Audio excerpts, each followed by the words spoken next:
تبارك وتعالى في كلامه المجيد وفرقانه الحميد. أعوذ بالله من الشيطان الرجيم. لا تجد قوما يؤمنون بالله واليوم الآخر لا تجد قوما يؤمنون بالله واليوم الآخر يوادون من حاد الله ورسوله ولو كان آباءهم أو أبناءهم أو إخوانهم أو عشيرتهم إلى آخر الآية. قال رسول الله صلى الله عليه وسلم: أوثق الإيمان الموالاة في الله والمعاداة في الله والحب في الله والبغض في الله. সম্মানিত উপস্থিতি, প্রিয় মুসাল্লিবৃন্দ, সমস্ত প্রশংসা, সমস্ত ইবাদত সেই মহান রব্বুল আলামিনের জন্য, যিনি আমাদের স্রষ্টা, যিনি আমাদের রিজিক দাতা, যিনি আমাদের সব কিছুর ব্যবস্থাপক, যার হাতে আসমান জমিনের চাবিকাঠি, যিনি আমাদের জীবন এবং মরণের মালিক, যার ইচ্ছায় সৃষ্টির মধ্যে কার্যকর হয়, যার হাতেই সব কিছুর ক্ষমতা, সেই মহান প্রভুর জন্য, মহান রবের জন্য সমস্ত প্রশংসা, সমস্ত ইবাদত আলহামদুলিল্লাহ। দুরূদ এবং সালাম বর্ষিত হোক সেই নবীর প্রতি, যিনি ছিলেন সাইয়্যিদুল মুরসালিন, রহমাতুল আলামিন, যিনি আমাদেরকে একটা সুস্পষ্ট পথের উপর রেখে গেছেন, যিনি আমাদেরকে নসিহত করেছেন, উপদেশ দিয়েছেন, দুনিয়া এবং আখিরাতের সকল কল্যাণের পথ যিনি আমাদেরকে দেখিয়েছেন, সকল অকল্যাণ এবং ক্ষতির পথ থেকে যিনি সাবধান করেছেন, সে নবীর প্রতি আমরা দুরূদ এবং সালাম পেশ করি। আল্লাহুম্মা সাল্লি আলাইহি আল্লাহুম্মা বারিক আলাইহি। সম্মানিত উপস্থিতি, আমি আপনাদের সামনে আজকে সূরাতুল মুজাদালা এর 22 নম্বর আয়াতের প্রথম অংশ পাঠ করেছি এবং একটা সহিহ হাদিস আপনাদের সামনে পেশ করেছি। এরই আলোকে আমাদের মুমিনদের একটি গুরুত্বপূর্ণ বৈশিষ্ট্য সম্বন্ধে আলোচনা করব, যে বিষয়টি আজকে কোরআন হাদিসে অত্যন্ত সুস্পষ্ট থাকা সত্ত্বেও অনেক মানুষের মধ্যেই সেটা নাই। কোরআন এবং হাদিসে একদম সুস্পষ্ট, একদম পরিষ্কার। আল্লাহ সুবহানাহু ওয়া তাআলা অনেক জায়গাতে এই বিষয়টার প্রতি আমাদেরকে সতর্ক করেছেন, তারপরেও আমাদের অনেক মুমিন মুসলিম ভাইদের মধ্যে সেই জিনিসটা দেখা যাচ্ছে না। সে ব্যাপারে একদম গাফেল, একদম উদাসীন, সে বিষয়টা একদম অনুপস্থিত। অথচ আমাদের সহিহ আকীদার ভাইদের এইটা একটা গুরুত্বপূর্ণ বৈশিষ্ট্য হওয়া উচিত। সর্বক্ষেত্রে এটা তাদের আচার আচরণের মধ্যে একদম সুস্পষ্ট থাকা উচিত। সে বিষয়টা কি, সেটা আমরা আজকে আপনাদের সামনে এই সংক্ষিপ্ত সময়ের মাঝে ব্যাখ্যা করার চেষ্টা করব ইনশাআল্লাহ। আমরা জানি নবী মুহাম্মদ রাসূলুল্লাহ সাল্লাল্লাহু আলাইহি সাল্লাম আল্লাহর পক্ষ থেকে যেই দিন নিয়ে এসেছেন, ওই দিনের দুইটা দিক রয়েছে, দুইটা বিষয় সেখানে রয়েছে। একটা হচ্ছে ভিতরের বিষয়, আরেকটা হচ্ছে বাহিরের বিষয়। একটা সম্পর্ক হচ্ছে অন্তরের সাথে, আরেকটা সম্পর্ক হচ্ছে অঙ্গ প্রত্যঙ্গের সাথে। ভিতরের সাথে, অন্তরের সাথে যে বিষয়টা সম্পৃক্ত, সেটা হচ্ছে ঈমান, সেটা হচ্ছে আকীদা। আর অঙ্গ প্রত্যঙ্গের সাথে যেটা সম্পর্ক, সেটা হচ্ছে আমল, বাহ্যিক আমল। এই যে আমরা আজকে জুমার সালাতে এসেছি, 5 ওয়াক্ত সালাত, হজ, যাকাত, সিয়াম, এগুলো হচ্ছে বাহ্যিক আমল, ইবাদত। তার আগে যে জিনিসটা দরকার সেটা কি? আকীদা, বিশ্বাস। এই দুইটা জিনিসের আমাদের দিনের মধ্যে এই দুইটা জিনিস অবশ্যই থাকতে হবে। তার মধ্যে আকীদার গুরুত্ব আরো বেশি, আমলের চেয়ে, ইবাদতের চেয়ে আকীদার গুরুত্ব আরো বেশি। আকীদা বিশ্বাস যদি ঠিক না হয় তাহলে আমল করে লাভ নাই, কোনো আমলেই কাজ হবে না। যত বড় আমলই আপনি করেন না কেন, যত বেশি আমলই আপনি করেন না কেন, আকীদা বিশ্বাস যদি ঠিক না থাকে তাহলে আপনার আমার আমলের কোনো দাম নাই। আকীদাটা আগে ঠিক করতে হবে, বিশ্বাসটা আগে ঠিক করতে হবে, এই জিনিসটার প্রতি বেশি গুরুত্ব দিতে হবে। নবী করিম সাল্লাল্লাহু আলাইহি সাল্লাম একটানা 13 বছর মক্কাতে এই বিষয়টার প্রতি গুরুত্ব দিয়েছেন, আকীদা ঠিক করার চেষ্টা করেছেন। আল্লাহ সম্বন্ধে আকীদা, এটা হচ্ছে আকীদার প্রধান বিষয়, মূল বিষয়। আল ঈমান বিল্লাহ, এইটা হচ্ছে আকীদার সবচেয়ে বড় বিষয়, মূল বিষয়। এই আকীদা আমাদেরকে সবার আগে ঠিক করতে হবে। তারপরে আকীদার আরো অন্যান্য বিষয় আছে, ঈমানের আরো অন্যান্য রূপন আছে। তার মধ্যে সর্বপ্রথম হচ্ছে আল ঈমান বিল্লাহ, আল্লাহ সম্বন্ধে আমাদের আকীদাটা কেমন হবে, কিরূপ হওয়া উচিত, সেটা আমাদেরকে সবার আগে বুঝতে হবে। সবার আগে এই আকীদাটা ঠিক করতে হবে, মজবুত করতে হবে। আজকে তো সবাই আল্লাহতে বিশ্বাসী, অবিশ্বাসী তো কেউ না। আমাদের দেশে যত ফিরকা আছে, যত গ্রুপ আছে, সবাই কিন্তু আল্লাহকে বিশ্বাস করে, কিন্তু সবার বিশ্বাস কি ঠিক? ঠিক না। ওয়ামা ইউমিনু আকসারুহুম বিল্লাহ ইল্লা ওয়া হুম মুশরিকুন, সূরা ইউসুফের 13 নম্বর আয়াত। এটা সম্ভবত যে অধিকাংশ মানুষ আল্লাহর প্রতি ঈমান আনে, তারপরেও মুশরিক, ঈমান আনার পরেও মুশরিক। আল্লাহ তাআলা সত্য বলেছেন। সুতরাং যাদের ঈমানটা সঠিক না, ঈমানের মধ্যে ভুল আছে, শিরক আছে, তাদেরকে আল্লাহ সুবহানাহু ওয়া তাআলা ঈমান আনার পরেও মুশরিক হিসেবে নামকরণ করেছেন। মানে আল্লাহর উপর তারা বিশ্বাস করেছে যে আল্লাহ আছে, আল্লাহ স্রষ্টা, আল্লাহ রিজিক দাতা, এই বিশ্বাস তাদের ঠিক আছে, কিন্তু অন্যান্য দিক থেকে এই বিশ্বাসের মধ্যে আবার কি আছে? ত্রুটিও আছে। এই বিশ্বাসের বিপরীত কিছু রয়েছে, যার কারণে ঈমানটা সঠিক না। সম্মানিত উপস্থিতি, আল্লাহ সম্বন্ধে বিশ্বাসটা আমাদের পরিষ্কার করতে হবে। 3টা জিনিসের সমন্বয়ে আল্লাহ তাআলার প্রতি বিশ্বাসটা সঠিক হবে। আল্লাহর প্রতি ঈমানের মধ্যে 3টা জিনিস রয়েছে। এক তো আল্লাহ তাআলা আমাদের রব, আল্লাহ তাআলা আমাদের স্রষ্টা, আল্লাহ ছাড়া আর কোনো স্রষ্টা নাই। তিনি আমাদের রিজিক দাতা, তিনি আমাদের সব কিছুর ব্যবস্থাপক, এই বিশ্বাস করতে হবে।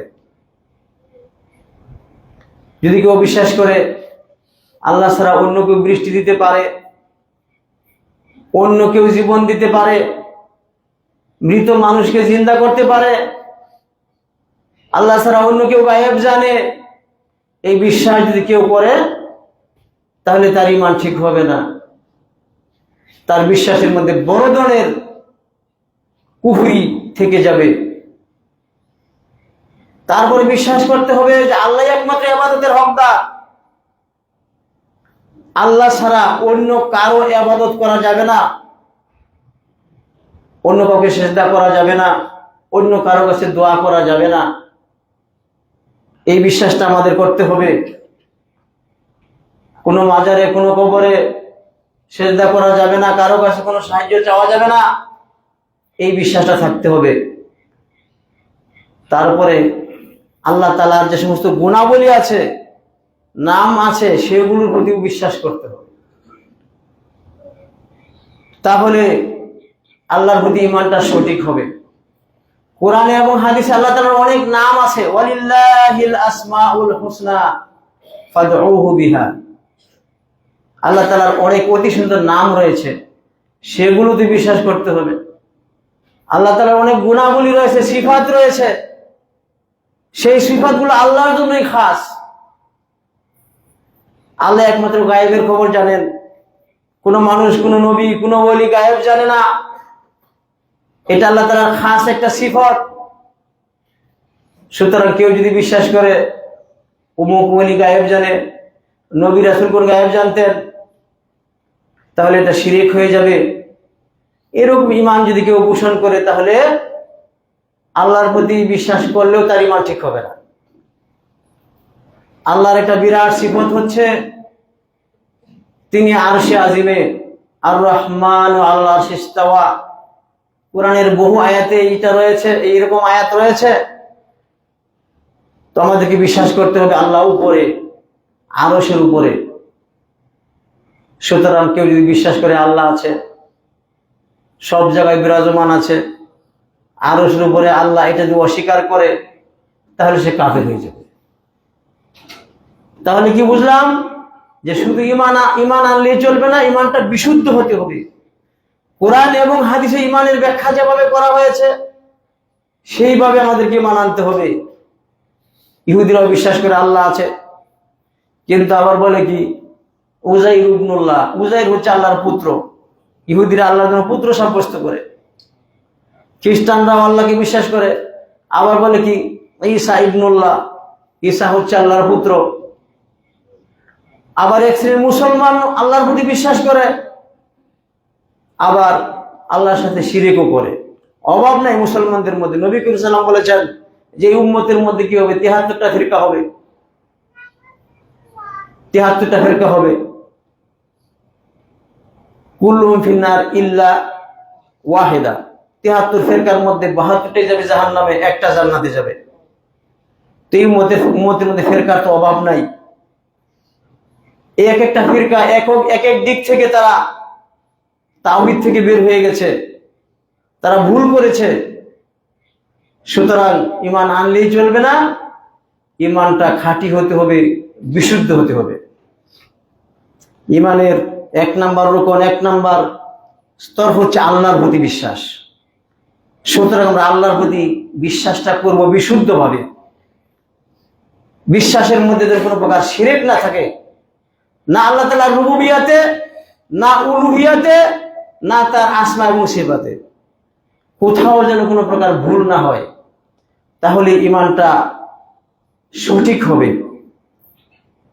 ঈমান যদি সঠিক না হয়, তাহলে কোনো কাজ হবে না।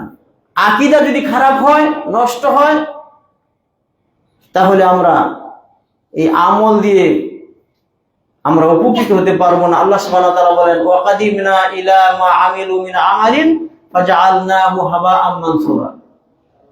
যাদের আকীদার মধ্যে ভুল থাকবে, শিরক থাকবে, কুফরি থাকবে, আল্লাহ সুবহানাহু ওয়া তাআলা তাদের আমলগুলো ধুলিকণার মতো করে দিবেন। সেটা কোনো ওজনই হবে না, কোনো মূল্যই হবে না। এই জন্যই সমস্ত নবী রাসূলদের প্রথম কথা ছিল একটাই, আকীদা আগে সংশোধন করতে হবে, তাওহীদ আগে ঠিক করতে হবে। এই দাওয়াতটা সবাই দিয়েছেন, সমস্ত নবী রাসূল, নূহ থেকে শুরু করে ইব্রাহিম, মূসা, ঈসা, সর্বশেষ মুহাম্মদ সাল্লাল্লাহু আলাইহি সাল্লাম। তাদের সকলের দাওয়াতের মূল বিষয় ছিল কি? আনি আবুদুল্লাহ, তোমরা একমাত্র আল্লাহর ইবাদত করো। ফাআলাম আন্নাহু লা ইলাহা ইল্লাল্লাহ ওয়াস্তাগফির লিযামবিক। সবার আগে এটা জেনে নাও আল্লাহ এক এবং অদ্বিতীয়, আল্লাহ ছাড়া আর কোনো সত্য ইলাহ নাই, সত্য মাবুদ নাই। এই বিশ্বাসটা সবার আগে করতে হবে। এটা ছিল নবী সাল্লাল্লাহু আলাইহি ওয়াসাল্লামের দাওয়াতের সূচনা। এটা দিয়ে তিনি শুরু করেছেন, এটা দিয়ে তিনি শেষ করেছেন। মুআয রাদিয়াল্লাহু তাআলা আনহুকে যখন ইয়ামানে পাঠাইলেন, তখন তিনি সর্বপ্রথম এই দাওয়াতটাই দিতে বলেছেন, ফালিয়াকুন আউওয়ালা মা তাদউ ইলাইহি শাহাদাতু আল্লা ইলাহা ইল্লাল্লাহ। মুআয রাদিয়াল্লাহু তাআলা আনহুকে নবী করিম সাল্লাল্লাহু আলাইহি ওয়াসাল্লাম যখন ইয়ামানে পাঠাইলেন, তখন বললেন যে তুমি সর্বপ্রথম এই কথা বলবে যে তোমরা এক আল্লাহর ইবাদত করো। এই দাওয়াতটা নবী করিম সাল্লাল্লাহু আলাইহি ওয়াসাল্লাম নিজেও দিয়েছেন, তার সাহাবীদের দাওয়াতের মূল বিষয় ছিল এটা। কিন্তু আজকে এই জিনিসটা আমাদের অনেকের দাওয়াতের মধ্যে অনুপস্থিত।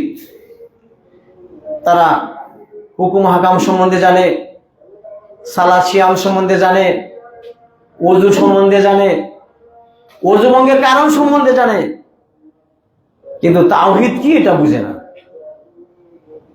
তাওহীদ এই জিনিসটাই বুঝে না।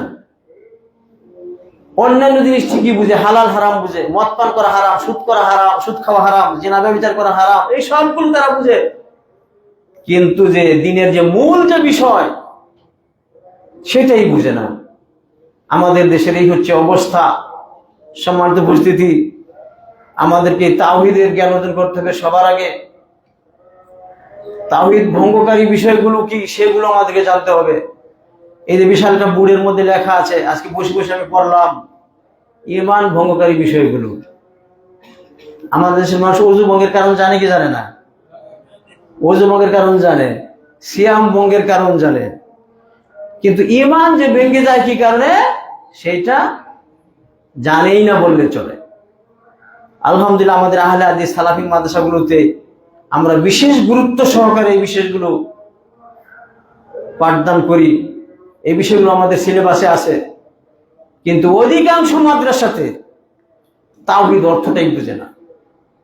অথচ সালাত সিয়াম, অন্যান্য হুকুম হাকাম, রাজনীতি সবই বুঝে, মূল জিনিসটাই বুঝে না। গাছের গোড়া যদি আপনি কেটে ফেলেন আগা থাকবে? ডালপালা সব শুকিয়ে যাবে, শেষ হয়ে যাবে, তার কোনো মূল্য থাকবে না। এই জন্য সবার আগে আমাদেরকে আকীদা সংশোধন করতে হবে, ঈমান ঠিক করতে হবে। নবী করিম সাল্লাল্লাহু আলাইহি সাল্লাম মক্কাতে 13টি বছর দাওয়াত দিলেন, আর কিছুই বলেন নাই। একটা কথাই বলেছেন, কুলু লা ইলাহা ইল্লাল্লাহ তুফলিহু, লা ইলাহা ইল্লাল্লাহ বলো। এই একটা কালেমার দাওয়াত দিয়েছেন। এইটাই হচ্ছে কালিমাতুত তাওহীদ, এইটাই হচ্ছে আকীদার প্রথম বিষয়। এটা ঠিক করতে তার 13 বছর লেগেছে। তারপরে মদিনায় গিয়ে তিনি 10 বছর থেকেছেন, সেখানেও তিনি তাওহীদের দাওয়াত দিয়েছেন। আমাদের দেশে তাওহীদের কথা বললে মানুষ রাগ করে, তাওহীদের কথা বললে মানুষ রাগ করে। তারা বলে কি, আমরা তো কালেমা পাঠ করেই ফেলেছি, আমরা তো মুসলিম হয়েই গেছি, এই ওয়াজ করে লাভ কি? এরা হচ্ছে মূর্খ। যারা এই কথা বলে তারা হচ্ছে একদম মূর্খ। নবী করিম সাল্লাল্লাহু আলাইহি ওয়াসাল্লাম প্রত্যেকটা ভাষণেই বলতেন, খুতবায় বলতেন, আশহাদু আল্লা ইলাহা ইল্লাল্লাহ ওয়াহদাহু লা শারীকা লাহ। এর অর্থ কি? এটাই তো তাওহীদ। আজকে মক্কা মদিনার খুতবা শুনেন, দেখবেন কি দিয়ে শুরু করে তাদের খুতবা, শেষ করে কি দিয়ে। অথচ সৌদি আরবের মানুষ সবচেয়ে বেশি বুঝে তাওহীদ আমাদের চেয়ে, পৃথিবীর যে কোনো দেশের মানুষের চেয়ে সৌদি আরবের লোকেরা তাওহীদ সবচেয়ে বেশি বুঝে। কোনো সন্দেহ আছে? কোনো সন্দেহ নাই। যে লোকটা একদম ধরেন মূর্খ, মাদ্রাসায় যায় নাই, লেখাপড়া করে নাই, তাকেও আপনি এটা বুঝাইতে পারবেন না যে কোনো ওলিয়া উলিয়া মরা মানুষ জিন্দা করতে পারে। পশ্চিমকালে এটা বিশ্বাস করানো যাবে না। এটা তাদের থেকে সম্পূর্ণ আকীদা অনুপস্থিত নাই। কোথাও কোনো মাজার পাবেন না, উঁচা কবর পাবেন না, পাবেন না। কারণ তারা তাওহীদটা ভালো করে বুঝে, সুন্দর করে বুঝে। তারপরে মক্কা মদিনার ইমামগণ, প্রত্যেক মসজিদের খতিবগণ তাওহীদ সম্বন্ধে আলোচনা করে। কিন্তু আমাদের দেশে তাওহীদের আলোচনা খুবই কম। তাওহীদের আলোচনা না থাকার কারণে কি সমস্যা হয়েছে সেটা আপনারা ইনশাআল্লাহ একটু বুঝিয়ে বললে বুঝবেন।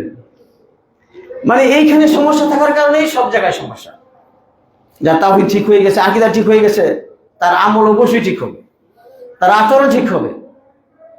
তাওহীদ ঠিক নাই বলে আজকে সব জায়গাতেই সমস্যা। সম্মানিত উপস্থিতি, এইগুলো আমার আজকের আলোচনার একটা অংশ, যে আমাদেরকে সবার আগে আকীদা ঠিক করতে হবে, ঈমান ঠিক করতে হবে। আল্লাহর প্রতি ঈমান, বিশ্বাস, আকীদা একদম পরিষ্কার হতে হবে, যেমন ছিল সাহাবীদের আকীদা বিশ্বাস, তাবিঈদের, সালাফে সালেহিনদের। সেইভাবে যদি আমরা বিশ্বাস না করি তাহলে শুধু আল্লাহ সেই বিশ্বাস করে কোনো লাভ নেই। সম্মানিত উপস্থিতি, সেই সঙ্গে আরেকটা জিনিস আমাদেরকে জানতে হবে, এই ইসলামী আকীদার একটা গুরুত্বপূর্ণ অংশ হচ্ছে যে আপনাকে অবশ্যই চিনতে হবে, বুঝতে হবে যে কাদের আকীদাটা সহি, কাদের আকীদাটা বিশুদ্ধ, তাদেরকে আপনাদেরকে চিনতে হবে। যেমনি আপনি সহি আকীদা সম্বন্ধে জানবেন, সেই সঙ্গে সহি আকীদা যারা পোষণ করে, যারা আপনার মতো খাঁটি ইমানদার, তাদেরকেও আপনাদেরকে চিনতে হবে এবং তাদেরকে ভালোবাসতে হবে। এবং সেই সঙ্গে জানতে হবে যে কাদের আকীদাটা ঠিক নয়, কারা আপনার আকীদার বিপরীত আকীদা পোষণ করে, তাদেরকেও চিনতে হবে এবং তাদের সাথে কি করতে হবে? বন্ধুত্ব রাখতে হবে নাকি? এবং তাদের থেকে দূরে থাকতে হবে, তাদের সাথে সম্পর্ক ছিন্ন করতে হবে। তা না হলে আপনার আকীদাটা পরিপূর্ণ হবে না, মজবুত হবে না। বিষয়টা একটু খোলাসা করে বলবো, তারপর বুঝতে পারবেন ইনশাআল্লাহ। এই জিনিসটা আজকে অনুপস্থিত। আমাদের অনেক সহি আকীদার ভাই আছে, তারা এই জিনিসটা বুঝে না। এটা বলা হয় আকীদাতুল ওয়ালা ওয়াল বারা।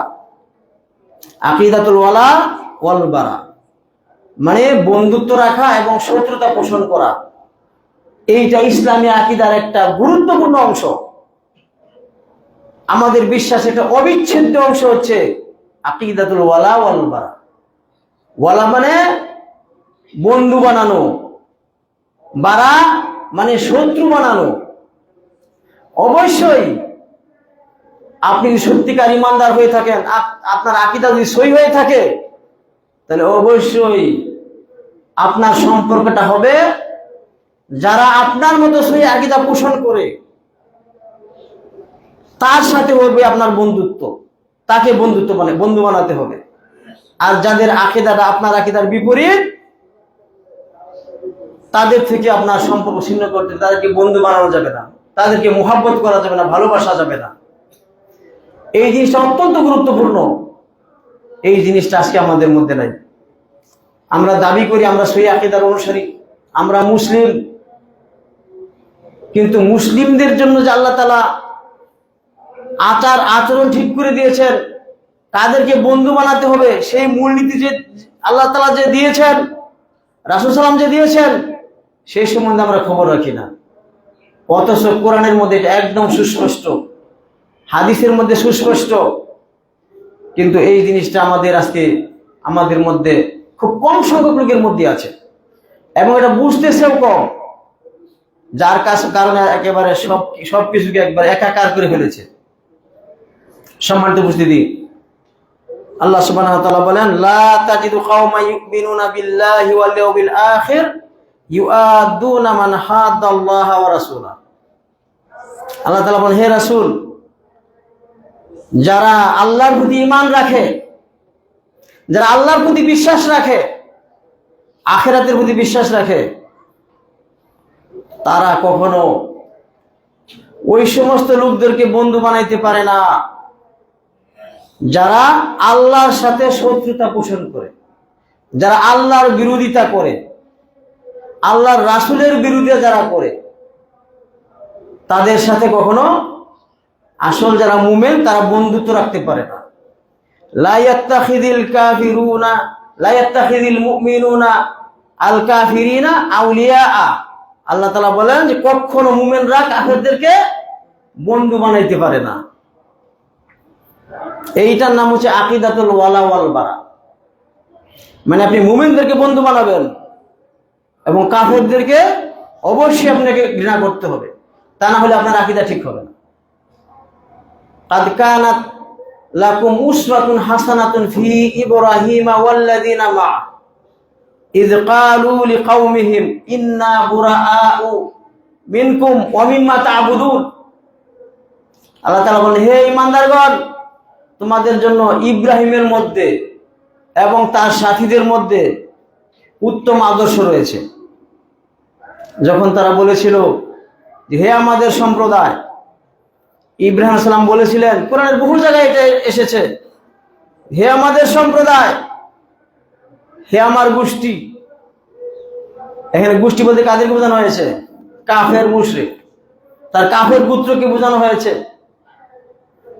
ইন্না বুরাআউ মিনকুম, তোমাদের সাথে আমাদের কোনো সম্পর্ক নেই। ওয়া মিম্মা তা'বুদুন, এবং তোমরা যে মূর্তি পূজা করছো এগুলোর সাথে আমাদের কোনো সম্পর্ক নাই।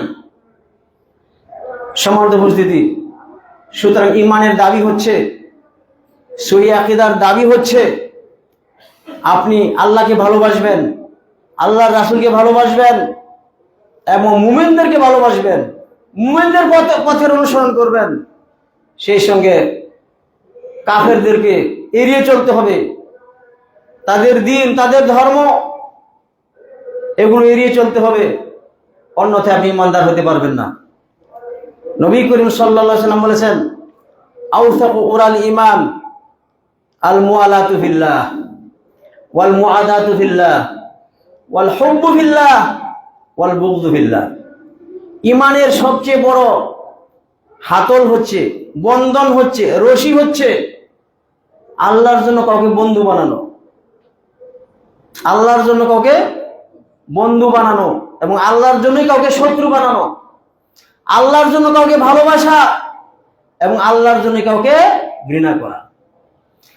এরকম হাদিস সহিহ হাদিস সহিহ মুসলিমের, সহিহ বুখারীতে অনেক রয়েছে।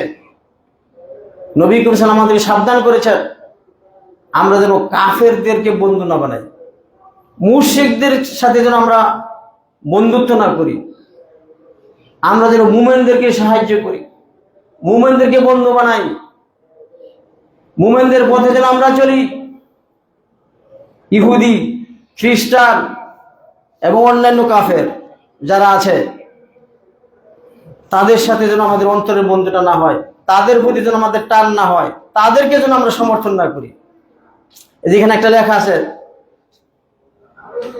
একটা কারণ আছে এখানে, কয় নাম্বার কারণ জানি, এখানে লেখা আছে, দেখা যাচ্ছে না দূর থেকে, মুসলমানদের বিরুদ্ধে কাফের মুশরিকদেরকে সাহায্য করা কাফের হওয়ার একটা কারণ, মুরতাদ হওয়ার একটা কারণ। সম্মানিত উপস্থিতি, আপনি যদি ইমানদার হতে চান তাহলে আপনাকে বন্ধু বানাইতে হবে মুমিনদেরকে, কাফেরদেরকে ভালোবাসা যাবে না। আজকে মুসলমানদের অবস্থা তো এটাই হয়ে গেছে, কাফের মুশরিকদের সাথে আমাদের বেশিরভাগ ভালোবাসা, বন্ধুত্ব। এই যে একটা খেলা চলতেছে বিশ্বকাপ না কি কাপ, সারা রাত সারাদিন বসে যুবক বুড়া সব মানুষ তারা খেলা দেখতেছে, অপেক্ষা করতেছে, লাভ দিয়ে ওঠে ঘুম থেকে যাতে খেলা ছুটে না যায়। আমার নিজের চোখে দেখা। তাহলে এটা তাদের যদি ভালোবাসা না থাকতো, অন্তরে ভালোবাসা যদি না থাকতো, তাহলে তাদের আচরণটা এরকম হতো না। দেখেন কাফেরদের প্রতি কত মহব্বত, কত ভালোবাসা। আজকে যদি কোনো ইসলামী কোনো অনুষ্ঠান, কোনো ব্যক্তিত্ব, তাদের যদি জীবনী সম্বন্ধে আলোচনা করা হয়, তাদের প্রতি কিন্তু এরকম আগ্রহ তাদের মধ্যে দেখা যাবে না, তারা এদিকে ভ্রুক্ষেপই করবে না। অথচ কাফের মুশরিকদের খেলা নিয়ে, যে খেলার মধ্যে অনেক ইসলাম বিরোধী কাজ আছে, জুয়া, এটা একটা জুয়া খেলা, আপনারা তো বুঝবেন না কেমনি জুয়া খেলা, লক্ষ লক্ষ কোটি কোটি টাকার জুয়া খেলা হচ্ছে এই খেলাকে কেন্দ্র করে। বেপরদা, অপচয়, অশ্লীলতা, কোনো কিছুর অভাব নাই। অথচ মুসলমানদের মনের টান আজকে এই দিকে, ইসলামী কোন নিদর্শন, আদর্শের প্রতি তাদের এত টান নাই। সম্মানিত উপস্থিতি, এটা ওয়ালা এবং বাড়ার মধ্যে বাড়ার অন্তর্ভুক্ত এই মাসলাটাও। আপনি একটা অমুসলিমদের আচার আচরণের প্রতি আপনি এত ভালোবাসা পোষণ করলেন, এত টান রাখলেন অন্তর থেকে, এটা কিভাবে হতে পারে? তো হতেই পারে না। নামাজের একটু আগে, ফজর সালাতের একটু আগে খেলা শেষ হয়, তারা যায় ঘুমিয়ে পড়ে। সালাতের প্রতি তাদের কোনো মহব্বত নাই, মসজিদের প্রতি কোনো মহব্বত নাই, সেই খেলা তামাশার প্রতি মহব্বত। এই গেল একটা দিক। সেই সঙ্গে যেটা আমি বলেছি, সহিহ আকীদার সহিহ মানে বিশুদ্ধ ঈমানের একটা দাবি হচ্ছে মুসলমানদেরকে ভালোবাসা, মুমিনদেরকে ভালোবাসা এবং মুমিনদের যে কাজকর্ম, ঈমানের যে সমস্ত বৈশিষ্ট্য আছে সেগুলোকে ভালোবাসা। কিন্তু এই জিনিসটা আমাদের মধ্যে আজকে নাই বললেই চলে। মধ্যপ্রাচ্যে একটা যুদ্ধ চলতেছে, ইরানের সাথে আমেরিকার যুদ্ধ, ইসরায়েলের যুদ্ধ। এইখানে বাংলাদেশের অধিকাংশ মানুষের মনের টান কোন দিকে? ইরানের দিকে, শিয়াদের দিকে, রাফিজির দিকে। তারা মনে মনে বলতেছে ইরানে আরো মারে না কেন, সৌদি আরবে মারে না কেন, কুয়েতে মারে না কেন, বাহরাইনে আরো মারুক। এইটা হচ্ছে তাদের মনের চাওয়া। তাদের তাদের তাদের বন্ধুকে ইরান, তাদের বন্ধু তারা বানিয়ে নিয়েছে কাকে? শিয়াদেরকে, রাফিজিদেরকে। অথচ তার দাবি করে আমরা মুসলিম, আমরা মুমেন।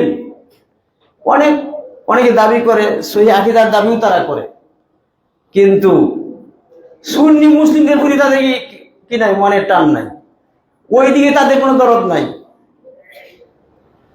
অথচ যেই রাফিজিদের আকীদাই ঠিক নাই, তারা আমাদের দিনের অন্তর্ভুক্তই না, তাদের আকীদা ইহুদি খ্রিস্টানদের চেয়ে নিকৃষ্ট। তাদের প্রতি অন্তরে টান, মুহাব্বত এবং সমর্থন।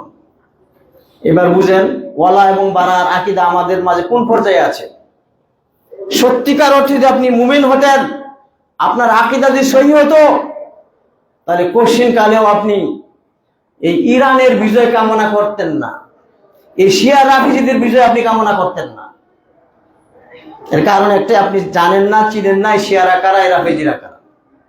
যদি আপনি চিনতেন এবং বুঝতেন, যদি আপনি আকীদা আসলে বুঝতেন, সহিহ আকীদা কারা পোষণ করে তাদেরকে যদি চিনতেন, তাহলে আপনার অবস্থা আজকে এই পর্যায়ে যেত না। সম্মানিত উপস্থিতি, বিষয়টা হয়তো আপনার কারো কাছে কঠিন লাগবে, কঠিন লাগলেও এটি হচ্ছে বাস্তবতা। কারা এশিয়া, কারা এই রাফিজি, যাদের সাথে আমেরিকার যুদ্ধ, ইসরায়েলের যুদ্ধ লেগে আছে, যারা সৌদি আরবে হামলা করতেছে, জর্ডানে হামলা করতেছে, বাহরাইনে মারতেছে, এই শিয়ারা, এই রাফিজিরা কারা, এটা আমাদের মধ্যে এই জ্ঞান নাই। যদি জ্ঞান থাকতো তাহলে অবশ্যই আমরা তাদেরকে বন্ধু বানাইতাম না, তাদের প্রতি আমাদের মনের টান থাকতো না, তাদের প্রতি এত ভালোবাসা থাকতো না। সে আয়াতুল্লাহ খুমাইনি, আলী খামেনির ছবি নিয়ে মিছিল করে আমাদের দেশে, আছে না নাই? সম্মানিত উপস্থিতি, আমাদেরকে জানতে হবে যে শিয়ারা, রাফিজিরা কি আসলে কি সহিহ আকীদার অনুসারী? এদের আকীদা কি ভালো? পশ্চিমকালেও না। এদের আকীদা কি? যত শিয়া আছে, যত ফেরকা আছে, কিছু কিছু লোক বলে যে সব শিয়া এক না, শিয়াদের মধ্যে অনেক গ্রুপ আছে। আসলে বর্তমানে এরকম কোন বক্তব্যের এক পয়সার দাম নাই। বর্তমানে যত শিয়া আছে সব রাফিজি হয়ে গেছে। জাইদিয়া সম্প্রদায় এক সময় ছিল, এখন আর সেটা নাই। এখন সব ইরানপন্থী হয়ে গেছে, দ্বাদশবাদী শিয়া হয়ে গেছে, রাফিজি হয়ে গেছে, যারা ইরানের ক্ষমতায় আছে। এখন শিয়া বলতে ওদের কি বোঝায়, ওদের আকীদা কি আমরা তো জানি না। না জানার কারণে কি সমস্যা, তাই না? আপনি যদি শত্রু বন্ধু না চিনেন, তাহলে তো আপনি শত্রু কি বন্ধু বানাবেন, ঠিক না বেঠিক? বন্ধুকে বানাবেন শত্রু, পরে আপনাকে ক্ষতি করবে। আর শত্রুকে বানাবেন বন্ধু, সে আপনাকে ক্ষতি করবে। সম্মানিত উপস্থিতি, ইসলামের কারা দুশ্মন তাদেরকে চিনতে হবে, আকীদার কারা দুশ্মন তাদেরকে চিনতে হবে। যারা সহিহ আকীদার অনুসারী, যাদের আকীদা ভালো, যাদের আকীদা বিশ্বাস সঠিক, তাদের সাথে আমাদের ভালোবাসা থাকবে, তাদেরকে সমর্থন করতে হবে, তাদের বিজয় কামনা করতে হবে। যাদের আকীদা আমাদের আকীদার বিপরীত, তাদেরকে ভালোবাসা যাবে না, সমর্থন করা যাবে না, তাদেরকে প্রাধান্য দেওয়া যাবে না। দিলে কি হবে? ইবাদত ছুটে যাওয়ার সম্ভাবনা আছে। এই যেখানে লেখা আছে। সম্মানিত উপস্থিতি, সমস্ত শিয়াদের আকীদা হচ্ছে সাহাবীদেরকে গালি দেওয়া। আবু বকর, উমর, উসমান, এদেরকে গালি দেওয়া হচ্ছে সবার আকীদা। এখান থেকে আমার মনে হয় না যে বর্তমানে কোন শিয়া এরকম আছে যে আবু বকরকে ভালোবাসে, উমরকে ভালোবাসে, লানত করে না, এমন শিয়া, এমন মানে লোক পাওয়া যাবে না। আর এখানেই শেষ না, শুধু গালি দেওয়ার মধ্যে সীমাবদ্ধ না।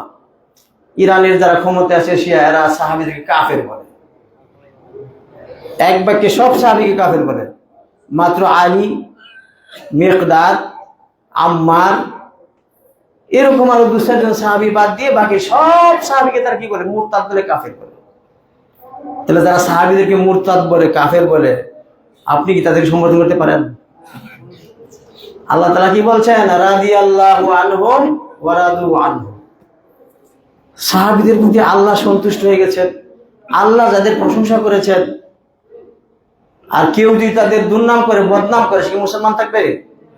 সে কোরআন অমান্য করার কারণে সে কাফের হয়ে যাবে। কোরআন অমান্য করার কারণে কাফের। কিন্তু বর্তমানে আমাদের মুসলমানেরা কি বলে যে শিয়া সুন্নি কোনো দ্বন্দ্ব করা যাবে না, সবাই নাকি মুসলিম, সবাই মিলে নাকি ঐক্য করতে হবে। নাউজুবিল্লাহ। কাফের আর মুশরিকের মধ্যে ঐক্য কিভাবে হবে? আজকে এই যে আকীদাটা আমাদের মধ্যে নাই, আমরা কে কোন সত্যিকার ইমানদার সেটাকেও চিনি না, এবং কারা এর বিপরীত তাদেরকেও আমরা জানি না। না জানার কারণে আমাদের ভিতরে বিরাট একটা সমস্যা। সাহাবীদেরকে ভালোবাসা ইমানের অঙ্গ, এটাও সহিহ আকীদার অন্তর্ভুক্ত। শুধু আল্লাহ সম্বন্ধে ঈমান ঠিক হলে চলবে না, শুধু আসমায়ে সিফাতে বিশ্বাস করলে চলবে না। সাহাবীদেরকে অন্তর দিয়ে ভালোবাসা, মুহাব্বত করা, এটাও ঈমানের একটা গুরুত্বপূর্ণ অংশ।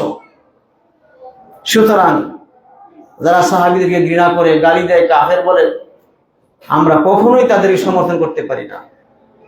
তাদের প্রতি আমাদের অন্তরে কোনো টান থাকবে না, মুহাব্বত থাকবে না। এটাই হচ্ছে ওয়ালা ওয়াল বারা এর অন্তর্ভুক্ত, যেটা ইসলামের গুরুত্বপূর্ণ একটা অংশ। তারা কি বিশ্বাস করে? তারা বিশ্বাস করে যে রাসূলের পরে আলী ছিল খেলাফতের হকদার, আবু বকর উমর জোর করে খেলাফত নিয়ে গেছে, আলীকে বঞ্চিত করেছে। কিয়ামতের আগে আলী রাদিয়াল্লাহু আনহু আবার ফিরে আসবেন দুনিয়াতে, এটা তাদের বিশ্বাস, শিয়াদের আকীদা। আলী রাদিয়াল্লাহু আনহু ফিরে আসবেন, ফিরে এসে আবু বকর উমরের বিচার তিনি দেখবেন। মুসলমানেরা বিচার করবে, তারা মক্কা মদিনা দখল করবে, ওখান থেকে আবু বকর উমরের লাশ বের করা হবে, বের করে বিচার করা হবে, আলী আয়েশা সেই বিচার দেখবেন, এটা তাদের বিশ্বাস। এই যে কথাগুলো বলতেছি, এরকম যদি আরো আমার মতো আরো কয়েকজন বক্তা এসে এখানে বলে, শেষ হবে না। ওদের যে বাজে আকীদা, খারাপ আকীদা, এগুলো বলে শেষ করা যাবে না। কিছু কিছু শিয়া আছে, তারা আলী কি আল্লাহ মানে, আলী কি আল্লাহ হিসাবে বিশ্বাস করে। আব্দুল্লাহ ইবনে সাবা একটা লোক ছিল, যে লোকের দ্বারা এই শিয়া ধর্মের উৎপত্তি হয়েছে, যে লোকের ষড়যন্ত্রের কারণে ওসমান রাদিয়াল্লাহু আনহু নিহত হয়েছেন, যে এই শিয়া ধর্মের প্রতিষ্ঠাতা আব্দুল্লাহ ইবনে সাবা, ইয়ামানের। নামটা খুব সুন্দর। এই আব্দুল্লাহ ইবনে সাবা ছদ্মবেশে মুসলমানদের মধ্যে প্রবেশ করে, উসমানের বিরুদ্ধে মানুষকে বিদ্রোহী করে তোলে। প্রথমে সে কুফায় যায়, এটা বলার চেষ্টা করে, কুফার মানুষ তাকে বিতাড়িত করে দেয়, মদিনা থেকে তাকে বিতাড়িত করে দেয়। পর মিশরে গিয়ে সে কি করে দল তৈরি করে, ওইখান থেকে দলবল নিয়ে এসে উসমান রাদিয়াল্লাহু আনহু বাড়িঘর ঘেরাও করে এবং তিনি নিহত হন। এই লোকের দ্বারাই এই শিয়া মাযহাব তৈরি হয়েছে। সে আলী রাদিয়াল্লাহু তাআলার কাছে এসে বলল, আনতা ইলাহুনা। আলী রাদিয়াল্লাহু তাআলার কাছে এসে সে বলতেছে কি, যে আপনি আমাদের মাবুদ। এই কথা যখন আলী রাদিয়াল্লাহু তাআলা শুনলেন, তিনি অত্যন্ত রাগান্বিত হলেন। ইসলামী আকীদা সম্পূর্ণ সাংঘর্ষিক, যে আকীদা নবী করিম সাল্লাল্লাহু আলাইহি ওয়াসাল্লাম রেখে গেছেন, যেটা ইসলামের মূল বিষয়, এইটার সাথে একটা সাংঘর্ষিক, ঈমান বিধ্বংসী একটা কথা সে বলল। আলীকে এসে বলল যে আনতা ইলাহুনা। এটা যখন তিনি এসে বলল, আলী রাদিয়াল্লাহু তাআলা এগুলোকে ধরলেন, ধরে তিনি গর্ত করে আগুন দিয়ে পুড়ে ফেলেছেন, এই ফিতনাকে নির্মূল করার জন্য। সম্মানিত উপস্থিতি, এই কুচক্রির দ্বারাই এই শিয়া মাযহাবের উৎপত্তি হয়েছে। আর আপনি সেটাকে মনে করতেছেন এরাই হয়েছে খাঁটি ইসলাম। এক শ্রেণীর মানুষ মনে করে কি ইসলাম বলতে ইরানে আছে, মনে করে কি করে না। বাস্তব ইরান হচ্ছে তাদের মডেল আদর্শ। সৌদি আরব সুন্নি রাষ্ট্র, সেইটাকে তারা ঘৃণা করে, ইরানকে প্রাধান্য দেয়, ইরানি বিপ্লবকে সমর্থন করে। সুতরাং তারা যদি ইরানের আসল আকীদা জানতো, বুঝতো, তাহলে কিন্তু সমর্থন করতো না। আজকে বিষয়টা শুধু রাজনৈতিক কারণ হইতো, তাহলে আমি আজকে খুতবায় কথা বলতাম না। আজকে ইরানের যুদ্ধ, যেটা ইসরায়েলের সাথে আমেরিকার সাথে, শুধু যদি রাজনৈতিক হইতো তাহলে কথা বলতাম না। এটার সাথে কি আছে? আকীদার সম্পর্ক আছে। দেখেন না কি সুন্দর পাগড়ি, জামা, টুপি, লেবাস, এবং তারা এটাকে বলতে ইসলামী বিপ্লব, সারা দুনিয়া ব্যাপী তারা ইসলামী বিপ্লব ছড়িয়ে দিবে, মানে সুন্নিদেরকে শেষ করে সুন্নি আকীদা আর আমাদের আহলে সুন্নাত ওয়াল জামাতের আকীদা উৎখাত করে তারা মধ্যপ্রাচ্যে এটা প্রতিষ্ঠা করবে, সারা দুনিয়াতে এটা প্রতিষ্ঠা করবে। এই হচ্ছে তাদের লক্ষ্য উদ্দেশ্য। সম্মানিত বুঝতে আমাদের সাবধান থাকতে হবে, সতর্ক থাকতে হবে। আমাদের আকীদা হতে হবে একদম পরিষ্কার, বিশুদ্ধ, এবং যারা বিশুদ্ধ সেই আকীদার ধারক এবং বাহক তাদের সাথে আমাদের ভালোবাসা রাখতে হবে, মুহাব্বত রাখতে হবে। যারা এই আকীদার শত্রু, যারা রাসূলের দুশমন, যারা আল্লাহর দুশমন, সাহাবীদের যারা দুশমন, তাদেরকে আমরা কোনোভাবেই সমর্থন করতে পারবো না, কোনোভাবেই তার সাথে সম্পর্ক রাখা যাবে না। কোরআনের বহু আয়াতে এই কথাটা আল্লাহ তাআলা বলেছেন। এটা ইসলামী আকীদার একটা মূল একটা অংশ, অথচ এই বিষয়ে আমাদের কোনো জ্ঞান নাই, অধিকাংশের জ্ঞান নাই। জ্ঞান না থাকার কারণে আজকে যে সংক্ষিপ্ত খুতবা দিলাম, অনেকে আমাকে মনে মনে ঘৃণা করবে, এখানে পাওয়া যাবে। কারণ কি, তারা জিনিসটা বুঝতে পারে না এখনো যে কে এই রাফেজির দল, কারা এরা। না জানার কারণে আমরা অনেকে শত্রুকে কি করি, বন্ধু বানিয়ে ফেলি। না জানার কারণে আমরা অন্ধকার রাত্রিতে লাকড়ি সংগ্রহকারীর মতো, অন্ধকার রাত্রিতে একজন বনের ভিতরে যদি যায় লাকড়ি সংগ্রহ করার জন্য, যা পাবে তাই সংগ্রহ করবে। এমনকি সাপকেও সে লাকড়ি মনে করে কি করবে, ধরে ফেলবে। সাপ কি করবে, কামড় দিবে। হ্যাঁ, সাপ, বিষাক্ত সাপকে লাকড়ি মনে করে, কাঠ মনে করে সে ওখানেই হাত দিবে, পরিণামে সে সাপের কামড়ের শিকার হবে। আমাদেরকে সাবধান থাকতে, মুমিন এত গাফিল হলে চলে না, বেকুব হলে চলে। মুমিন হবে সাবধান, সতর্ক, জ্ঞানী হবে, সচেতন হবে। সে আকীদা সম্বন্ধে জানবে, বুঝবে কোনটা সহিহ আকীদা, কোনটা বাতিল আকীদা, এবং কারা সহিহ আকীদার অনুসরণ করে, কারা বাতিল আকীদার অনুসারী, এগুলো জানবে। এবং সেই আলোকে সে বন্ধুত্ব করবে অথবা শত্রুতা পোষণ করবে। আজকে এই আকীদার আমাদের ভিতরে অনুপস্থিত। সম্মানিত উপস্থিতি, তাদের আকীদা সম্বন্ধে অত কিছু বলবো না, কারণ খারাপ কথা দিয়ে খালি ইঙ্গিত করতে হয়, অত খোলাসা করে বলার দরকার পড়ে না। বাতিল কথা দিয়ে কি করতে হয়, সংক্ষেপে ইঙ্গিত করতে হয়, অত খোলাসা করে বললে এটা কথাটা ভালো লাগে না। অনেক কথা আছে যেগুলো বলতে গেলে জবানে আটকে যায়, এমন খারাপ আকীদা তাদের মধ্যে আছে, সেটা জানার পরে কোনো মুসলিমের সমর্থন তারা পেতে পারে না। সম্মানিত উপস্থিতি, আমাদের দেশের কিছু মানুষ সেখানে গেছে জানাজা করতে। এটা কি জানাজা? এখন সুস্পষ্ট হয়ে গেছে। এই জানাজা দেখার পরে আপনার জানাজা মিলান, তাদের জানাজা মিলান, দেখেন মিলে কিনা। কোনো মিল আছে? কোনো মিল নাই। এখন আমাদের জন্য এই জিনিসটা বোঝানোটা সহজ হয়ে গেছে। এই রাফেজির আকীদা এর আগে বোঝানোটা একটু কঠিন ছিল, এখন তারাই যেহেতু তাদের গুমর ফাঁক করে দিয়েছে, এই জন্য এটা বোঝানো এখন একদম সহজ হয়ে গেছে। একটা মানুষ মারা গেছে, 2-3 মাস পর তাকে লাশের ফ্রিজের মধ্যে রেখে দিছে, তারপর জানাজার নামে একটা তামাশা, কারবালায় নিয়ে গেছে, হুসেনের মাজার ওইখানে নিয়ে গেছে, বিভিন্ন শহরে শহরে ঘুরিয়ে তারপরে কি দাফন করছে কে জানে। যাই হোক, এটা হচ্ছে তামাশা, এটা কোনো দিন না, এটা কোনো ধর্ম না। শাইখুল ইসলাম ইমাম ইবনে তাইমিয়া রাহিমাহুল্লাহ বলেছেন, এই শিয়ারা, এই রাফেজিরা ইহুদি খ্রিস্টানদের চেয়েও নিকৃষ্ট, ইহুদি খ্রিস্টানদের চেয়েও নিকৃষ্ট। কিভাবে? ইহুদিদেরকে জিজ্ঞাসা করা হয়েছিল যে তোমাদের ধর্মের মধ্যে সবচেয়ে ভালো লোক কারা। ইহুদিদেরকে জিজ্ঞাসা করা হয়েছিল তোমাদের ধর্মের মধ্যে সবচেয়ে ভালো লোক কারা। তারা বলেছিল যে মুসার সাথীগণ, যারা মুসার সাক্ষাৎ পেয়েছে, মুসা নবীর সাথে যারা ছিলেন তারা সবচেয়ে উত্তম। ঠিক বলছে না বেঠিক বলছে? ঠিক। খ্রিস্টানদেরকে জিজ্ঞাসা করা হয়েছিল যে খ্রিস্টান ধর্মের মধ্যে উত্তম লোক কারা। তারা বলেছিল হাওয়ারিগণ। হাওয়ারি মানে ঈসা আলাইহিস সালামের সাথীগণ, হাওয়ারিউন, ঈসা আলাইহিস সালামের সাহায্যকারী, সমর্থক, তারা সবচেয়ে উত্তম খ্রিস্টান ধর্মের মধ্যে।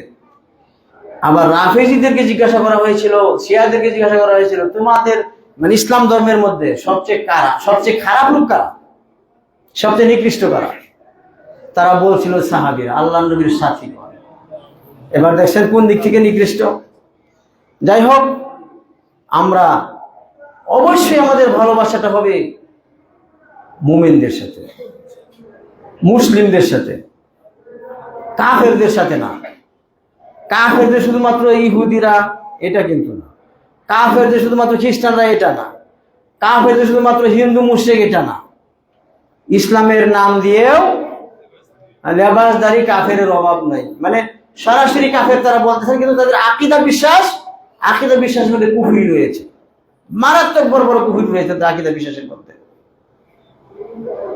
তাদের আকীদার মধ্যে কুফরি রয়েছে। যারা আমাদের দেশে মাজার পূজারী, কবর পূজারী, দরগা দরবার এগুলো নিয়ে বসে আছে, তাদের আকীদার মধ্যে কি আছে? কুফরি আছে, শিরক আছে।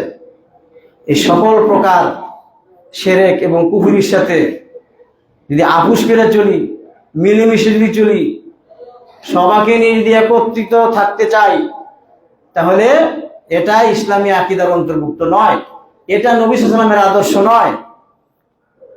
লা ইলাহা ইল্লাল্লাহ, এই যে কালেমাটা, এই কালেমাটার মধ্যে দুইটা অংশ। একটা অংশের মাধ্যমে আল্লাহ সুবহানাহু ওয়া তাআলার উলুহিয়ত সাব্যস্ত করা হয়েছে, আল্লাহকে সত্য মাবুদ হিসাবে সাব্যস্ত করা হয়েছে। আর একটা অংশ, এর মাধ্যমে যত বাতিল মাবুদ আছে সব কিছুকে বর্জন করা হয়েছে। এক কথায় সঠিক ঈমান আনতে হলে আপনাকে কি করতে হবে? কুফরি করতে হবে। ঈমান আনলে কুফরি করতে হবে। কার সাথে? তাগুত। ওয়া ইউমিন বিল্লাহ, ওয়া ইয়াকফুর বিত তাগুত ওয়া ইউমিন বিল্লাহ। কুফরি মানে কি করে? বর্জন করতে হবে, তাগুতকে বর্জন করতে হবে, শিরক বর্জন করতে হবে, মুশরিক থেকে বর্জন করতে হবে। তা না হলে আপনি শুধু ঈমান আনলে কোনো লাভ হবে না। যারা ঈমানের যে সমস্ত বিষয় বিপরীত, সেগুলো থেকে আপনাকে সাবধান থাকতে হবে, বিরত থাকতে হবে, তাহলে আপনার ঈমান পরিপূর্ণ হবে। কল্যাণ অকল্যাণ দুটি আপনাকে জানতে হবে, তাওহীদ এবং শিরক দুটি আপনাকে বুঝতে হবে, সুন্নাত এবং বেদাত দুটি আপনাকে বুঝতে হবে। তাওহীদ বুঝবেন মানার জন্য, বাস্তবায়ন করার জন্য। শিরক সম্বন্ধে বুঝতে হবে তা থেকে দূরে থাকার জন্য। সুন্নাত বুঝবেন সুন্নাত মানার জন্য, বাস্তবায়ন করার জন্য। বেদাত সম্বন্ধে আপনি জানবেন দূরে থাকার জন্য। তাওহীদ বুঝলেন, শিরক বুঝলেন, তাহলে যে কোনো সময় তারা শিরক হয়ে যেতে পারে। নবী করিম সাল্লাল্লাহু আলাইহি ওয়াসাল্লাম বলেছেন, ইন্না আখওয়াফা মা আখাফু আলাইকুম আশ-শিরকাল আসগার। নবী করিম সাল্লাল্লাহু আলাইহি ওয়াসাল্লাম বলেছেন যে সবচেয়ে যে জিনিসটা বেশি ভয় করি তোমাদের জন্য, সেটা হচ্ছে গোপন শিরক, ছোট শিরক। নবী সাল্লাল্লাহু আলাইহি ওয়াসাল্লাম সবচেয়ে বেশি ভয় করেছেন শিরককে। তো এটা ছোট বড় সকল প্রকার শিরক যেন আমাদের মধ্যে আসতে না পারে। যে ব্যক্তি সুন্নাত এবং বেদাত সম্বন্ধে জানবে না, সে তো এক মনে করবে, দুটাকে এক মনে করবে। এই জন্য আল্লামা সালেহ ফাওজান হাফিজাল্লাহ বলছেন যে সালাফি শুধুমাত্র দাবি করার জিনিস না, সহি আকীদা শুধুমাত্র দাবি করার জিনিস না, এটা হচ্ছে জ্ঞানের বিষয়, জানার বিষয়, বোঝার বিষয়। এবার আমাদেরকে প্রচুর জ্ঞান অর্জন করতে হবে। আমরা তো নাম দিয়েছি সালাফি মসজিদ, সালাফি মসজিদের বর্তমানে অভাব হচ্ছে না, কিন্তু সালাফি মানহাজের জ্ঞান আমাদের মধ্যে খুব নাই বললেই চলে। আল্লাহ সুবহানাহু ওয়া তাআলা কি বলেন কোরআনে? কুল হাযিহি সাবিলি আদউ ইলাল্লাহ আলা বাসিরাতিন আনা ওয়া মান ইত্তাবা'আনি। নবী করিম সাল্লাল্লাহু আলাইহি ওয়াসাল্লাম বলেছেন, যে নবী তুমি বলো যে এইটা হচ্ছে আমার পথ, আমার রাস্তা, এটা মানে ইসলামের পথ, ঈমানের পথ। আমি আল্লাহর দিকে ডাকি আলা বাসিরা, জ্ঞান সহকারে, জেনে বুঝে আমরা আল্লাহর দিকে ডাকবো। নবী সাল্লাল্লাহু আলাইহি ওয়াসাল্লাম বলেন যে এটা আমার বৈশিষ্ট্য, যে আমি আছি জ্ঞানের উপরে, আমার সাহাবীগণ। ওমা ইউশাকির রাসূল মিন বাদি মা তাবায়্যানা লাহুল হুদা ওয়া ইয়াত্তাবি গায়রা সাবিলিল মুমিনিন নুওয়াল্লিহি মা তাওয়াল্লা। আল্লাহ সুবহানাহু ওয়া তাআলা বলেছেন, যে ব্যক্তি কি করবে? রাসূলের বিরুদ্ধাচরণ করবে, হেদায়েত সুস্পষ্ট হওয়ার পরে, দ্বীন সুস্পষ্ট হওয়ার পরে, কুফর এবং ঈমান সুস্পষ্ট হওয়ার পরে, ওয়া ইয়াত্তাবি গায়রা সাবিলিল মুমিনিন, সাহাবীদের পথ বাদ দিয়ে, মুমিনদের পথ বাদ দিয়ে যে অন্য পথে চলবে, নুওয়াল্লিহি মা তাওয়াল্লা, সে যেদিকে যেতে চায় ওইদিকে আমি ফিরিয়ে দিব।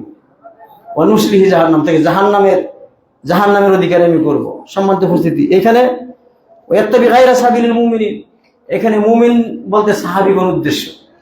সাহাবীদেরকে বোঝানো হয়েছে, তারা হচ্ছে প্রথম মুমিন এই উম্মতের। সুতরাং আমরা শুধুমাত্র সালাফি হয়েছি, সহিহ আকীদার অনুসারী হয়েছি, এটাই যথেষ্ট নয়, বরং আমাদেরকে জ্ঞান অর্জন করতে হবে, বুঝতে হবে, তারপরে আমাদেরকে বাস্তবায়ন করতে হবে, তারপর আমাদেরকে দাওয়াত দিতে হবে। তাহলে আমরা সঠিক পথের উপরে টিকে থাকতে পারবো, দুনিয়া এবং আখিরাতে আমরা সফলকাম হতে পারবো। আমাদেরকে ঐক্যবদ্ধ হতে হবে সহিহ আকীদার উপরে, সহিহ মানহাজের উপর। ঈমান এবং কুফরের মধ্যে কখনো ঐক্য হয় না, তাওহীদ এবং শিরক মিলে কখনো ঐক্য হয় না। তাওহীদ সুস্পষ্ট, ঈমান সুস্পষ্ট, এই সুস্পষ্ট ঈমানের উপর আমরা থাকবো। আল্লাহ সুবহানাহু ওয়া তাআলা আমাদেরকে যেন সেই তৌফিক দান করেন, আল্লাহুম্মা আমিন। আমাদেরকে যেন সমস্ত বাতিল ফিরকা, যত বাতিল দল আছে, সেগুলো থেকে যেন আমরা সাবধান থাকতে পারি, সতর্ক থাকতে পারি। দল মানে ভারী করলেই হবে না, সবাইকে একত্রিত করলেই হবে না, দেখতে হবে, বুঝতে হবে যে কে আমাদের সঠিক পথে দাওয়াত দিচ্ছে, সঠিক পথে নিয়ে যাচ্ছে, সেটা আমাদেরকে বুঝতে হবে। আল্লামা সালেহ ফারজান হাফিজাল্লাহ বলছেন, জামাত মানে লোক বেশি হইলেই জামাত হয় না। আহলুস সুন্নাহ ওয়াল জামাত মানে দল, যেটা হকের উপরে যারা আছে তারাই হচ্ছে জামাত। ও একজন হইলেও সমান হয়ে জিনিস আমাদেরকে বুঝতে হবে। আমাদের অনেকের মধ্যে এটা আছে, এই চিন্তাটা আছে, যত বেশি লোককে একত্রিত করা যায়, বেশি আলেমকে একসাথে একত্রিত করা যায়, এইটাও একটা ভুল চিন্তা, ভুল ধারণা। আপনি যখন কোনো বক্তাকে দাওয়াত দিবেন, আলোচনা শুনবেন, তার আকীদা মানহাজটাকে বুঝে নিতে হবে, জেনে নিতে হবে, তাহলেই আপনি সঠিক পথে থাকতে পারবেন। হুযায়ফা ইবনে ইয়ামান রাদিয়াল্লাহু তাআলা আনহু বলেন, কানান নাসু ইয়াসআলুনা রাসূলুল্লাহি সাল্লাল্লাহু আলাইহি ওয়াসাল্লাম আনিল খায়র ওয়া কুনতু আসআলুহু আনিশ শার। হুযায়ফা ইবনে ইয়ামান তাকে বলা হয় সাহিবু সিররিন নবী সাল্লাল্লাহু আলাইহি ওয়াসাল্লাম, নবী সাল্লামের গোপন কথা যিনি ভান্ডার ছিলেন। রাসূল অনেক গোপন কথা সাধারণ সাহাবীদেরকে বলেন নাই, কিন্তু হুযায়ফা রাদিয়াল্লাহু আনহুকে বলেছেন। ফিতনার আশঙ্কায় তিনি সেটা হুযায়ফার কাছে বলেছিলেন। তিনি বলেন যে আমি, লোকেরা জিজ্ঞাসা করতো ভালো সম্বন্ধে, কোন জিনিসগুলো ভালো, কোনগুলো কল্যাণকর, এগুলো জিজ্ঞাসা করতো। ওয়া কুনতু আসআলুহু আনিশ শার, আর আমি জিজ্ঞাসা করতাম কোনগুলো ক্ষতিকর এই সম্বন্ধে। মাখাফাতা ইউদ্রিকানি, যাতে সেই ক্ষতির মধ্যে আমি না পড়ি, যাতে সেই অকল্যাণের মধ্যে আমি না পড়ি, এই জন্য ওই সম্বন্ধে আমি জিজ্ঞাসা করতাম। সুতরাং হুযায়ফার যুক্তি ঠিক আছে, কারণ যে সার সম্বন্ধে জানবে না, অকল্যাণ সম্বন্ধে জানবে না, সে তো এখানে গিয়ে পড়তে পারে। এই জন্য বর্তমানে আমাদেরকে সাবধান থাকতে হবে, সতর্ক থাকতে হবে বিভিন্ন ফিরকা সম্বন্ধে, আমাদের দেশের এবং বাইরের বিভিন্ন ব্যক্তি সম্বন্ধে, কাদের আকীদা এবং মানহাজ সঠিক, তাদের সাথে হবে আমাদের ভালোবাসা, অন্তরের মহব্বত। অনেক ক্ষেত্রে আমরা চেষ্টা করি বড় বড় মিডিয়া ব্যক্তিত্ব, যাদের সুনাম সুখ্যাতি বেশি, ওদেরকে আমরা কি করি, ভালোবাসি, ওদের কথা আমরা শোনার চেষ্টা করি, তাদেরকে আমরা নানাভাবে সাহায্য সহযোগিতা করি দাওয়াতি কাজে সুযোগ করে দেওয়ার মাধ্যমে। অথচ ক্ষেত্র বিশেষে দেখা যায় যে তাদের আকীদার মধ্যে কি আছে, সমস্যা আছে, মানহাজের সমস্যা আছে। সুতরাং এই জাতীয় সব জিনিস থেকে আমাদের সাবধান থাকতে হবে।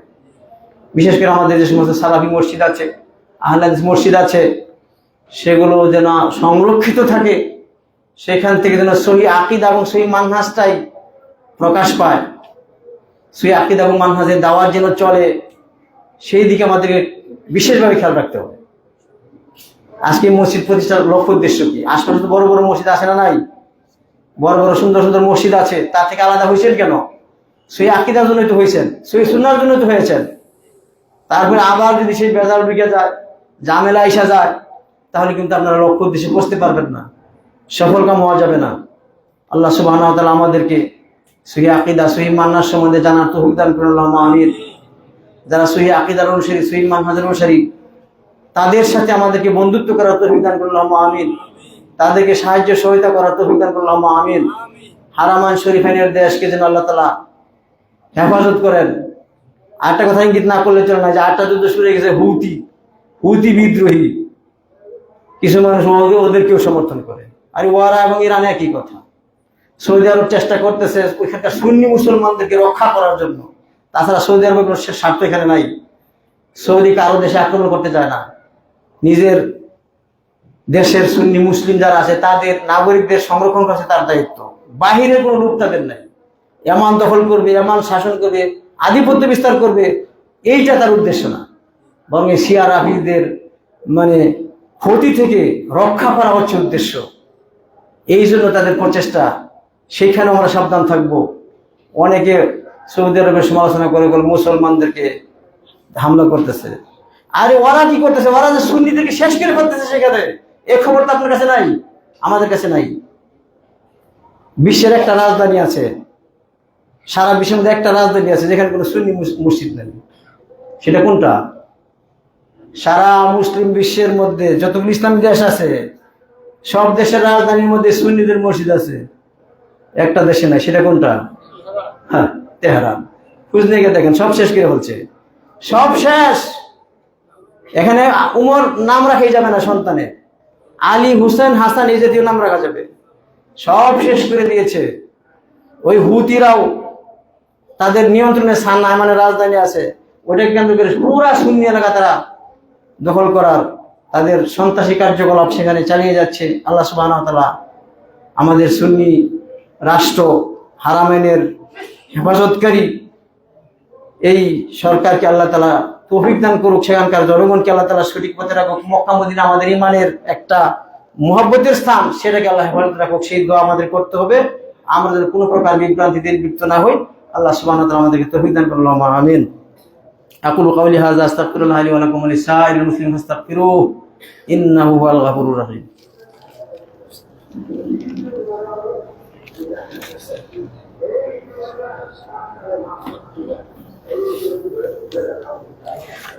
আলহামদুলিল্লাহ নাহমাদু ওয়া নাস্তাঈনু ওয়া নাস্তাগফিরুহ ওয়া নু'মিনু বিহি ওয়া নাতাওয়াক্কালু আলাইহি ওয়া নাউযু বিল্লাহি মিন শুরুরি আনফুসিনা ওয়া মিন sayyi'ati a'malina may yahdihillahu fala mudilla lahu wa may yudlil fala hadiya lahu wa asyhadu an la ilaha illallah wahdahu la syarika lahu wa asyhadu anna Muhammadan abduhu wa rasuluh. Amma ba'du fa inna khairal hadithi kitabullah wa khairal hadi hadi Muhammadin sallallahu alaihi wasallam wa syarrul umuri muhdatsatuha kullu muhdatsatin bid'ah wa kullu bid'atin dhalalah wa kullu dhalalatin finnar. Qala Allahu tabaraka wa ta'ala fi kalamihil majid wa furqanihil hamid. Inna Allaha wa malaikatahu yusalluna 'alan nabi ya ayyuhalladzina amanu sallu 'alaihi wa sallimu taslima. Allahumma salli 'ala Muhammad wa 'ala ali Muhammad kama sallaita 'ala Ibrahim wa 'ala ali Ibrahim innaka Hamidum Majid. Allahumma barik 'ala Muhammad wa 'ala ali Muhammad kama barakta 'ala Ibrahim wa 'ala ali Ibrahim innaka Hamidum Majid. Abdur Rashid ভাই, আমিনুল ভাই, জাকির ভাই খুব অসুস্থ, দোয়া চেয়েছেন। তো এখানে তিনজন আমাদের দিনী ভাই আব্দুর রশিদ, আমিনুল, জাকির তারা অসুস্থ আছেন। সম্ভবত তারা এই মসজিদের মুসল্লি, এখানকার সহযোগিতাকারী। আমরা তাদের জন্য দোয়া করি, খাস করে আল্লাহ তাআলা তাদেরকে যেন শিফায়ে আজেলা দান করেন। আল্লাহুম্মা আমিন। আল্লাহুম্মা আশফিহিম শিফান আজেলা, আল্লাহুম্মা আশফিহিম শিফান আজেলা, আল্লাহুম্মা আমিন।